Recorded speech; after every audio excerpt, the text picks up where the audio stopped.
in this understanding of who I am, how can I be sure it's coming from my true nature and not from my mind? Yeah, you see, this is actually a very beautiful question. This is what I say. This question comes because you do not know who you are. It does come from the mind. Otherwise, this question would not arise. You follow what I'm saying? Yes. So this is what I say. It is not good enough to hear I'm consciousness, I'm awareness, and then you practice so that you are in the right vision and not in the boundary vision. It can't be practiced, you understand. The first thing in intensive satsang, mostly it takes about 4 or 5 days to come to know whom I am. We go through investigation and I help you. It is always a small group. So it is not a big group and you have a chance. No, I have my Zen stick. Where is it? I call myself the radical Zen master. So I definitely, if accepted for the last satsang, you're going to be in the hot chair. And I will help you to come to know. We're going to go through investigation as well afterwards. You will come to know with your own authority whom I am. Not because I say so or you believe so. You follow what I'm saying? There will be a relief with that recognition. Mind will be very happy, in fact, that God came out of its coma, isn't it? Mind will be very happy. It will be a relief because the quest is over. So you will no more have to look back and ever ask yourself this question, and there is nothing for you to need to practice after that. Any Ramana sentence becomes useless. No need for that anymore. You understand? You follow? And then once you have recognized whom this is when we introduce this mind in rest, not through the thinking process, mind in rest, can come to know. There we go through investigation. And you go through many investigations, and with going through this investigation, your nature going to be in a right vision, which is a turn. The vision will change, you understand, the right vision. Right now you're in a boundary vision, you understand. So this is naturally going through this investigation for you to see for yourself what is true from the very root. It is not about it anymore, you understand. This is how mind is liberated, with recognizing each investigation in intensive satsang, what is true from the very root. It's just as simple like you come to know the earth is round, yes. Mind comes to know too, naturally, yes. So after you have seen the earth is round, and this mind will no more be busy with when it thought the earth is flat. It will completely forget all about it, what it thought before when the earth is flat. So this is how these things are removed without needing to touch even. You understand? Mind is just more and more unburdened, freed. Liberation means freeing. There's nothing to scare, you follow what I'm saying? There is a point being on the path.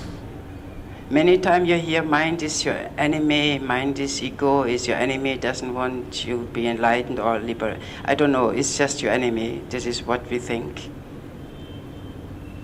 what we believe. But for myself, being on the path to a certain point, I could see that this mind is not against truth at all. Yeah. That this mind is not against truth. You follow what I'm saying? This mind is only pissed off because you are in a coma. And who should love everybody unconditionally? Who should not judge? Who should not think? Who should not have this little war in the mind? Who is doing all these things, you understand? To be like a Buddha who is busy with balancing the emotion, to have better feelings. Who is busy with all that? It is the mind, because you are in a coma, because you do not know who you are, and mind still needs liberation. Mind is innocent. You follow? But that's why mind gets angry to a certain point, gets pissed off, because can see its limitation. I can't do it. I'm getting better here, I'm getting worse. You're balancing. Oh, thank you so much, isn't it?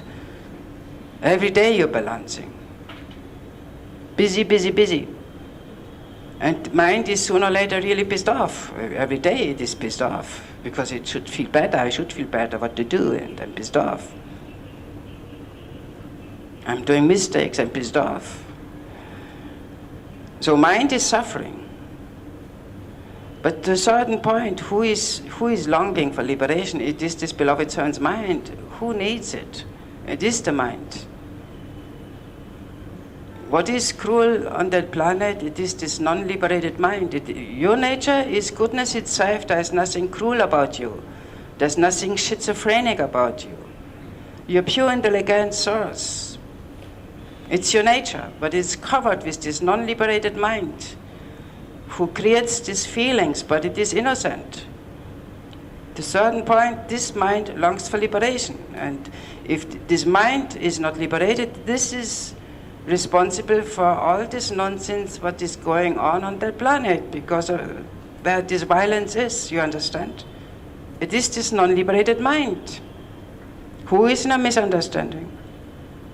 You have your little wars in here, but other people that don't have it only in here, they go out and shoot each other.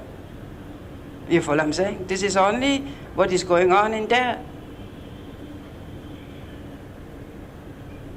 So I say to you, not every people say everything is God. The people who kill is God. The people who rape the children is God. The thief is God. Everything is God. There's no wrong. Everything is right, or no wrong. If there's no wrong, no right, then must be all right, isn't it? So I say to you, source, your very nature, there is nothing cruel about you. What is violent and so-called crazy and schizophrenic is this non-liberated mind. And as a human, it is your responsibility to wake up and take care of this beloved servant mind who suffers because it is busy with what is not meant to be busy with. Does it make sense what I'm saying here? Because to a certain point, being on the path, I could see that this mind is not my enemy, it's just in a misunderstanding. It's very willing for liberation. You come to know that actually if you sit in meditation. This mind is not. It is just in a struggle. Oh my God, this and that. You understand every day, isn't it? It's all. This mind needs liberation, needs freeing. And it is possible. With the last satsang. Yeah, I know you can't believe it because the books say something else. The books say it takes lifetimes. And it's very complicated. Many layers needs to be taken care of. Deep, deep healing. All the layers needs to be taken care of. And not to forget the past life and the past life. And not to forget what you do not know, subconscious and unconscious. You can go forever. It is all just bullshit, I tell you. So long you go along these books, good luck. Maybe it's fine, it suits you, but you will not wake up with that. It helps you only so far, so good, till you can see the limitation, you follow what I'm saying? Certain things you do, being on the path, you do groups, you do certain kind of healing things and so on. It helps so far, so good, for a while.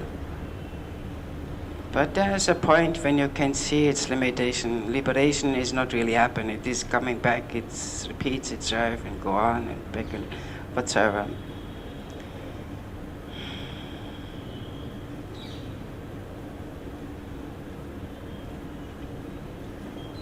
So this is all I can say about that. Yes? Okay, good. Yes. Is it so answered? Can you speak it on the mic maybe? Is it so answered? Yes, thank you. Okay, good.